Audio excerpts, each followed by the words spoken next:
Hello everyone, स्वागत है आप सभी का 100 डेज इन इंडिया की एक और नई वीडियो में। और अभी मैं हूँ दमन एंड दीव के अंदर, दादरा नगर हवेली, दमन एंड दीव। तो मेरी ये दूसरी यूनियन टेरिटरी है। मेरी ये तीसरी यूनियन टेरिटरी है। दिल्ली, उसके बाद चंडीगढ़, उसके बाद Dadra Nagar Haveli and Daman and Diu. फिलहाल मेरे पीछे आपको दिख रहा है अरेबियन सी। इसके आप नीचे चलते जाओगे तो कुछ नहीं है, बिल्कुल खाली पीस पड़ा हुआ है। मैं आपको गूगल मैप में दिखाता हूँ मैं अभी कहाँ पे हूँ। फिलहाल दादरा नगर हवेली दमन दीव के मैं दीव वाले आइलैंड पे हूँ। एक्चुअली आपको गुजरात से आना पड़ता है। और ये कुछ मेरी गाड़ी खड़ी हुई है रात को, देखो इस बीच की पार्किंग में। इसको गंगेश्वर माता मंदिर के बीच बोलते हैं। और यहाँ पे देखो कितना सुंदर अभी सनराइज हो रहा है। यहाँ पे रात को पार्किंग खाली पड़ी थी तो मैं यहीं पे अपनी गाड़ी लगा के सो गया था। देखो अपनी गाड़ी दिखा देता हूँ मैं, बेड कैसा है मेरा। जैसे मेरा ये बेड है, इसको मैं ऐसे कहीं भी बिछा देता हूँ और इस पर सो जाता हूँ। पूरा 6 बाय 3 फीट का बेड है ये। और देखो ये मेरा बेड और ये पीछे इसका व्यू समुंदर का कितना सुंदर लग रहा है। और ये मेरी गाड़ी खड़ी हुई है ऑल इंडिया रोड ट्रिप। तो फिलहाल आज की वीडियो में मैं आपको घुमाऊंगा दीव आइलैंड। और दीव आइलैंड में कल तो मैंने आपको दिखाया था दीव फोर्ट, और आज दीव पे जो बीच, नागोवा बीच और जो भी जगह घूमने के लिए है, यहाँ पे एक म्यूजियम भी है, एक शिप म्यूजियम भी है। सब कुछ आज की वीडियो में आपको दिखाने वाला हूँ। फिलहाल ये कुछ है गंगेश्वर बीच। गंगेश्वर बीच कुछ ऐसा है, देखो इस पर आप जा नहीं सकते। यहाँ पे खड़े होकर आप बस सी को एंजॉय कर सकते हैं। और सामने गंगेश्वर माता टेम्पल है वो नीचे, वहाँ पे जाके वीडियो अलाउड नहीं है तो मैं यहीं से दिखा दे रहा हूँ आपको।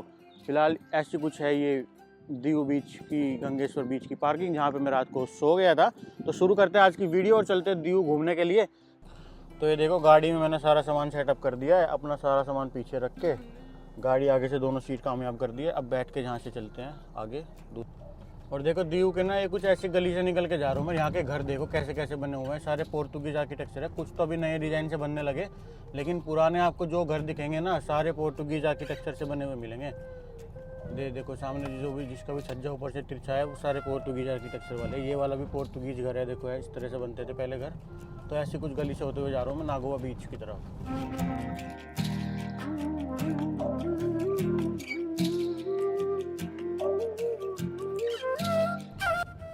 ये देखो सामने ना कितने सारे खजूर के पेड़ आ गए यहाँ पे पूरी रोड पे। ये एयरपोर्ट रोड है दीव की।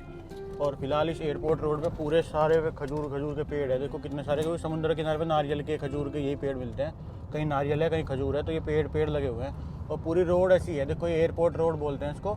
और पूरी एयरपोर्ट रोड पे यही पेड़ लगे हुए हैं। कितना सुंदर यहाँ पे सीन चल रहा है, देखो मज़ा आ रहा है बिल्कुल। और देखो यहाँ पे ना एक क्रूज सर्विस भी चलती है। 550 रुपये में आपको 1.5 घंटा घुमाती है सी पे।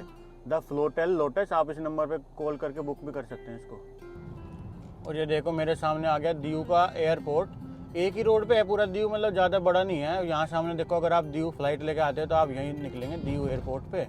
ऐसा कुछ है दीव का एयरपोर्ट। यही एंट्री गेट है और यही एग्जिट गेट है। देखो ये दोनों एक ही फ्रेम में आ रहे हैं। छोटा सा एयरपोर्ट है, मतलब ये आइलैंड ही छोटा सा है तो एयरपोर्ट भी छोटा सा ही होगा, दीव हवाई अड्डा।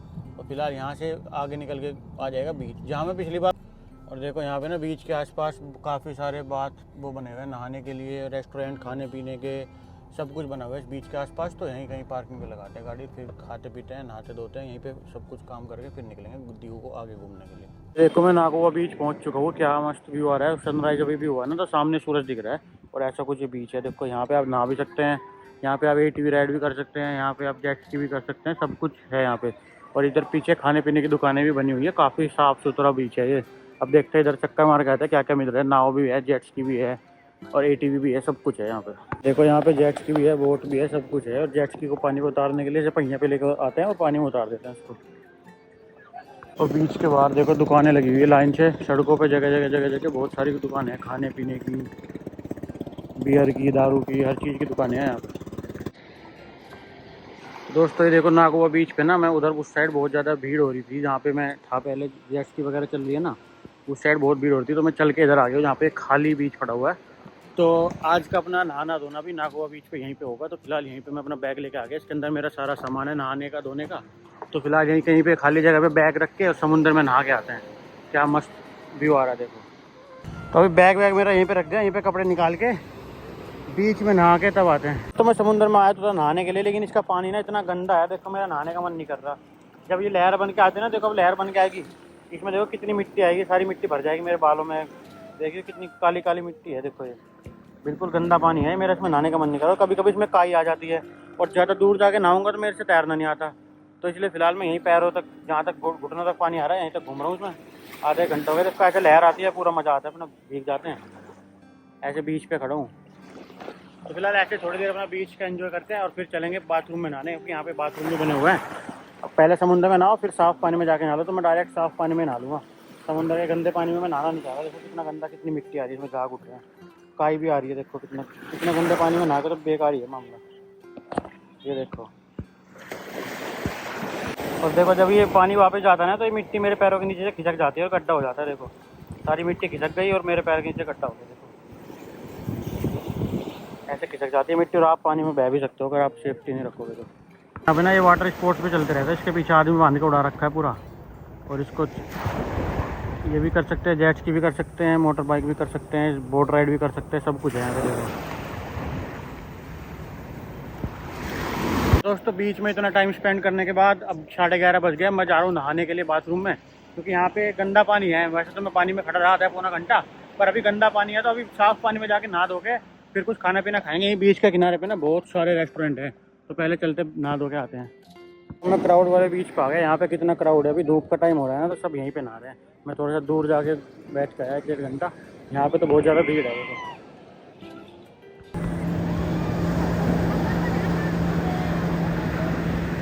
बीच से आके मैं फूड मार्केट में आ गया। यहाँ पे ना बहुत सारे खाने पीने की दुकानें बनी हुई है लाइन से, तो आप कुछ भी खा सकते हो। तो फिलहाल मैं यहाँ जाके कुछ खाने का ट्राई करता हूँ, मिल जाए तो बढ़िया सा। तो देखो बड़ा पाव आ गया, दुकानें भीड़ है यहाँ पे।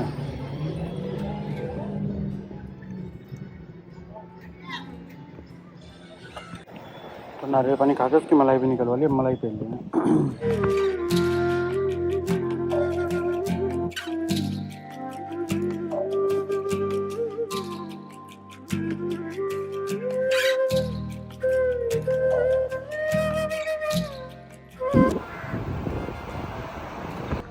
मस्त शावर में नहा के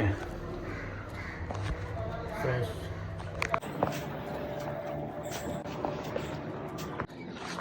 तो अभी शावर वावर लेके कपड़े वपड़े चेंज करके मैं आगे वापस से उसी रोड पे जहाँ पे खाने पीने की बहुत सारी दुकानें लग रही है ना। तो अभी 1:30 बज गया, 2 बजने वाले हैं, तो मैं सोच रहा हूँ लंच भी नहीं कर लूँ। अभी तो मैंने वड़ा पाव खाया था। फिलहाल यहाँ पे खाता हूँ मैं जाके गुजराती थाली।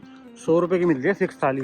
जो बाकी जगहों पर 150 रुपये की, 180 रुपये की मिलती है, वो मिलती है अनलिमिटेड थाली, लेकिन यहाँ पे फिक्स मिलती है। जो एक बार थाली में आ गया बस वही आपको मिलेगा। तो फिलहाल किसी दुकान पर जाके फिक्स थाली खाते हैं, 100 रुपये की गुजराती थाली। और शावर का चार्ज था 50 रुपये, और अगर आपको फ्रेश होना है तो 20 रुपये में आप यहाँ पे फ्रेश हो सकते हो। हर बीच पे बना रहता है यही, किसी भी बीच पे आप चले जाओ, मुंबई गोवा कहीं भी चले जाओ, हर बीच पे बना रहता है। तो अब नहाने धोने की टेंशन तो खत्म। जहाँ भी बीच होगा बीच पे जाके पहले समुद्र में नहा के आओ, उसके बाद फिर आके शावर रूम में नहा लो, फ्रेश हो जाओ। तो अभी धूप इतनी तेज़ हो रही है, तो मैंने अपने तौलिए वोलिए गाड़ी में सुखा दिया, कपड़ों का बैग रख दिया गाड़ी में। वापस खाने की दुकान पर चल रहे हैं। यहाँ से अब देखते हैं खाने के लिए क्या क्या मिलेगा। बहुत सारे रेस्टोरेंट हैं यहाँ पे। और देखो गुजरात तो पूरा ड्राई स्टेट है, लेकिन गुजरात से ना लोग यहाँ दारू पीने आते हैं। देखो यहाँ पे खुली दारू मिल रही है सड़क पे, सब जगह पीना अलाउड है, इसलिए गुजरात से लोग यहाँ पे दारू पीने आते हैं। गुजरातियों का मिनी गोवा है ये। तो देखो एक दाल तड़का आ गई, रोटी आ गई, प्याज आ गया और छाछ आ गई। तो फिलहाल अपनी खाना खाते हैं, दाल तड़का, रोटी और छाछ। तो दोस्तों खाना पीना मैंने खा लिया। अब यहाँ से ना 4-5 किलोमीटर आगे जाके एक और दूसरा बीच है, वहाँ चलते हैं अपनी गाड़ी उठा के, क्योंकि सुबह से मैं 1-1:30 बज गया मैं इसी बीच पे हूँ। तब दूसरा बीच पे देखते हैं जाके कैसा है।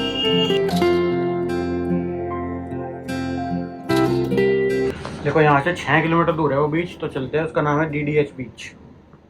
और देखो दोस्तों मैं पहुँच गया हूँ DDH बीच पे, और यहाँ देखो कितना सुंदर समुंदर दिख रहा है। धूप बहुत तेज हो रही है।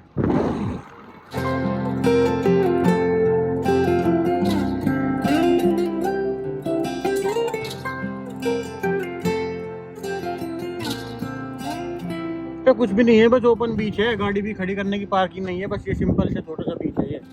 तो यहाँ पे मैं रुक नहीं रहा हूँ, ऐसे ही पास करके निकल जा रहा हूँ। समुद्र के नज़ारा लो कितने ज़बरदस्त आ रहे हैं देखो। और ये रोड सीधी फिर वापस से नागोआ बीच पे जा रही है, वापस मुड़ के। तो इस पर देखते हैं आगे जहाँ तक जा पाते हैं।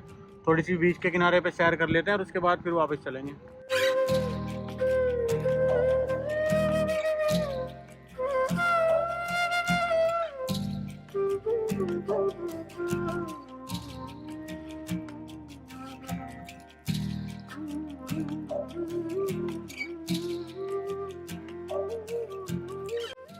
और यहाँ पे ना बहुत सारे बीच रिजॉर्ट बने हुए हैं। देखो ये साइड में ना कितने सारे बीच रिजॉर्ट है। सबकी पार्किंग उनके अंदर है और सबके पास प्राइवेट बीच का एक्सेस है। तो पूरा बीच है, नागवा बीच के बाद का और डीडीएच बीच के पहले का हिस्सा सब इन रिजोर्ट के पास प्राइवेट रिजर्व है। और वापस से देखो फिर मैं नागवा बीच पे आ गया जहाँ पे वो नया धोया था ना मैं, वो वाला इलाका आ गया। इधर से देखो, उधर से एक्सेस नहीं है बीच की, नहीं तो सामने से आती है। और इसी एरिया से मैं अपनी गाड़ी लेके निकल रहा हूँ फिर बंदर चौक के लिए, जहाँ पे क्रूज चलता है। जाके क्रूज देखते हैं क्रूज मिल पाएगा कि नहीं मिल पाएगा। ये देखो नागवा बीच।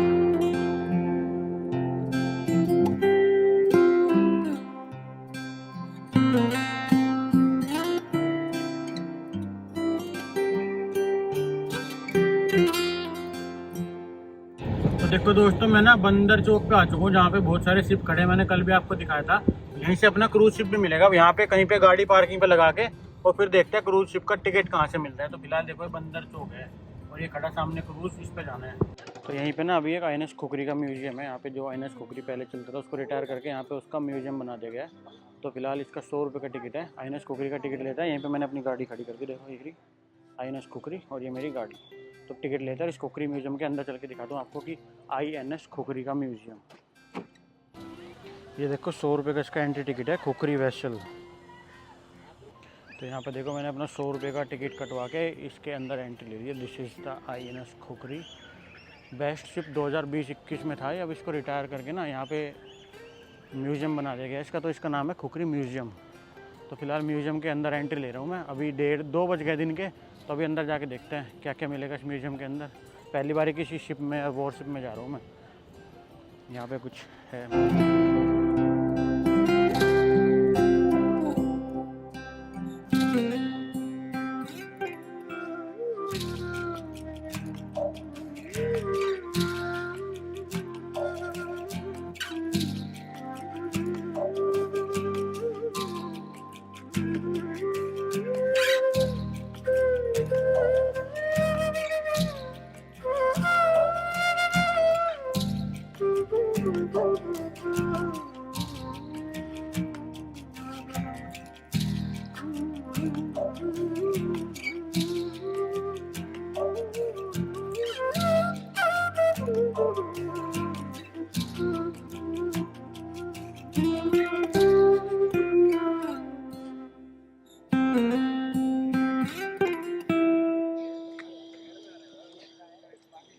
तो ये देखो वापस से मैं शिप के बाहर आ चुका हूँ। ये था INS खुखरी।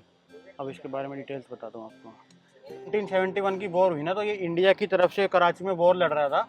और जब इंडिया और पाकिस्तान का, जब पाकिस्तान ने सरेंडर कर दिया और इंडिया पाकिस्तान का समझौता हो गया, उसके बाद इस शिप को वापस बुला लिया गया। तो वापस आते टाइम समझौता होने के बाद पाकिस्तान की जो पनडुब्बी यहाँ दीव फोर्ट के नीचे घूम रही थी, उसने इस शिप पे अटैक कर दिया और ये शिप डूब गया, जिसके अंदर 150 से ज़्यादा इंडियन सोल्जर शहीद हो गए। वो भी समझौते के बाद जो पाकिस्तान ने धोखा किया था उसमें हमारे 150 से ज़्यादा सैनिक शहीद हो गए थे, जिसका बदला इंडिया ने INS गाजी पनडुब्बी को उड़ा के लिया था। और फिलहाल ये बेस्ट शिप का अवार्ड भी जीत चुका है। ये जो मेरे सामने शिप खड़ा हुआ है ना, ये 1989 में इंडियन मेड शिप है। इसके पहले जो शिप पाकिस्तान ने डुबो दिया था उसको, वो भी INS गाजी था, लेकिन वो रशिया के द्वारा दिया गया था, मतलब मेड इन रशिया शिप था। तो फिलहाल इसको भी 2021 में रिटायर करके यहाँ पे म्यूजियम के तौर पे खड़ा कर दिया गया। और इस शिप के अंदर हमारे जो भी नेवल सैनिक शहीद हुए थे सबके नाम लिखे गए, सबकी मेमोरी में इसको यहाँ पे एक मेमोरियल के तौर पे खड़ा कर दिया गया है। तो ऐसा कुछ ये INS खुखरी जो कि दीव फोर्ट के पास खड़ा हुआ है दीव में। तो ये भी मैंने आपको दिखा दिया है। ज़्यादा बड़ा शिप नहीं है, छोटा शिप है। इसका डीकमीशन करने का रीज़न ये था क्योंकि इसके बाद हमारे पास और ज़्यादा एडवांस शिप आ गए थे। इसके ये मिसाइल कैरी करने वाला इंडिया का पहला मेड इन इंडिया शिप था। और लेकिन इसके बाद अब हमारे पास और भी ज़्यादा एडवांस टेक्नोलॉजी आ गई है। तो इसको अभी डीकमीशन करके यहाँ पे दीव में खड़ा कर दिया गया है और पब्लिक के लिए खोल दिया गया है। ये देखो मेरे सामने जो दिख रहा है ना, मिसाइल कैरियर है और सामने वो मशीन गन लगी हुई है। और दोनों तरफ इसके देखो 360 गन भी है, ऊपर मशीन गन भी है। तो पूरा मिसाइल से लैस अपना शिप था ये। तो फिलहाल ये वाला शिप भी मैंने आपको दिखा दिया। अब शाम को जो क्रूज़ चलता है यहाँ पे 9 से 11 के बीच में, उस क्रूज़ के बारे में पता करके आते हैं, क्योंकि वो क्रूज़ भी इस शिप के पास में ही खड़ा हुआ है। देखो यहाँ पे ये आंटी अड़ गई। आंटी के पीछे जो दिख रहा है ना आपको, वो ब्लू सा, वो वाला क्रूज़ है। तो वहीं चलते हैं और उसका टिकट वगैरह पूछ के आते हैं। और यहाँ पे देखो बहुत सारी फिशिंग बोट्स भी खड़ी हुई है, जो मछली पकड़ के लाती है ना समुंदर में से, वो फिशिंग बोट्स खड़ी हुई है। और यहीं पे थोड़ा सा आगे क्रूज़ खड़ा हुआ है, जिसको मैं लेने की सोच रहा हूँ। आज 31 दिसंबर है, तो मैं सोच रहा हूँ आज रात को क्रूज़ पे चला जाऊँ, तो थोड़ा सा टाइम कट जाएगा, क्योंकि अकेले घूम घूम के बोर हो गया हूँ बहुत ज़्यादा। तो फिलहाल अगर ये क्रूज़ का टिकट मिल जाता है तो इस क्रूज़ का टिकट ले लेते हैं। सामने खड़ा है देखो, फेरीज के बीच में। देखो यहीं क्रूज़ के पास पार्किंग भी है गाड़ी की, यहीं पे गाड़ी पार्क करके आप सामने से क्रूज़ ले सकते हैं। अब इस क्रूज़ की टाइमिंग मैंने फ़ोन करके पता करी थी तो वो बताया था रात को 9 से 11 चलता है, लेकिन देखते हैं कितनी देर में चलेगा। यहीं पे टिकट काउंटर है, इसके टिकट काउंटर पे जाके इसका टिकट बुक करवा लेते हैं। अगर आज शाम का मिल जाता है तो उस पर स्पेस, और फिर पता करते हैं कितने का है क्रूज़। तो देखो ये क्रूज़ चल रहा है 550 रुपये में 1.5 घंटे की राइड मिलेगी इसकी, और खाना पीना इसमें इंक्लूड नहीं है। 550 रुपये में खाना इसके अंदर मिलेगा, बहुत ज़्यादा महंगा। बस ऐसा कुछ शिप है, इस शिप में बैठ के अब समुंदर में 1.5 घंटे की राइड ले सकते हो, पर मुझे इसके वर्थ नहीं लग रहा। यहीं पे जहाँ पे ये आईएनएस खुखरी खड़ा हुआ है ना, देखो सामने, उसके पास ये बोट सी खड़ी है और उसी के पास ये फेरी भी है, लेकिन मैं फ़िलहाल ले नहीं रहा हूँ क्योंकि 550 का है। 550 में इससे अच्छा तो कहीं किसी रेस्टोरेंट में बैठ के शाम को अच्छा सा डिनर कर लूँगा, वो अच्छा होगा, क्योंकि फालतू पैसे में इस ट्रिप में फूंक नहीं रहा हूँ, नहीं तो ले लेता। तो अभी यहाँ से चलते वापस अपनी गाड़ी की पार्किंग की तरफ।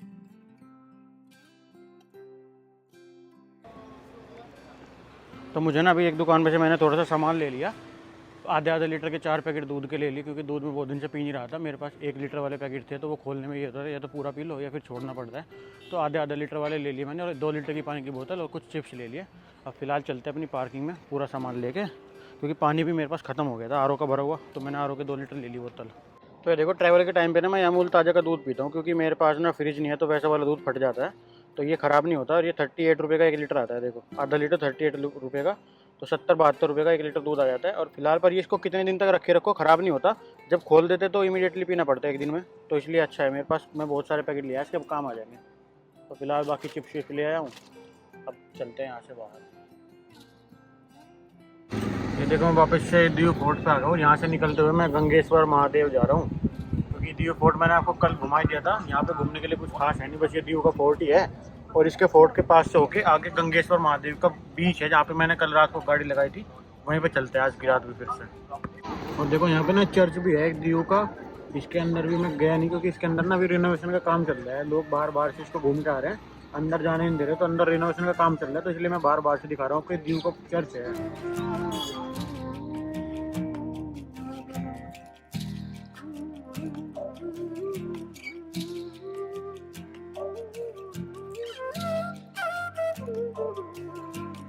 और ये दीव का एंशिएंट गेट आ गया, और हेरिटेज वॉक भी यहीं पे है, देखो एंशिएंट गेट।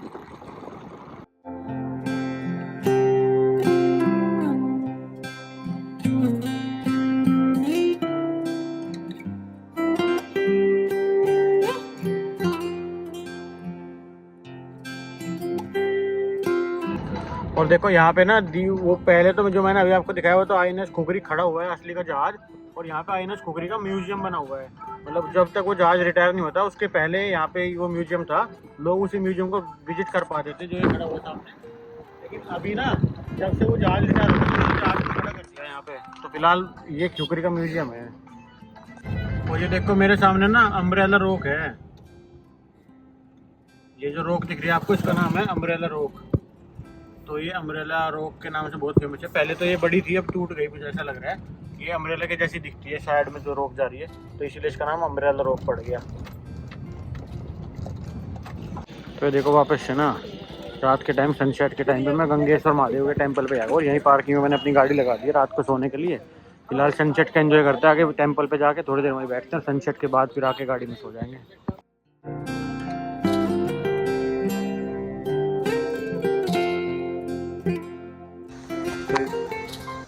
ये देखो सनसेट हो गया यहाँ पे, अब चलते हैं वापस।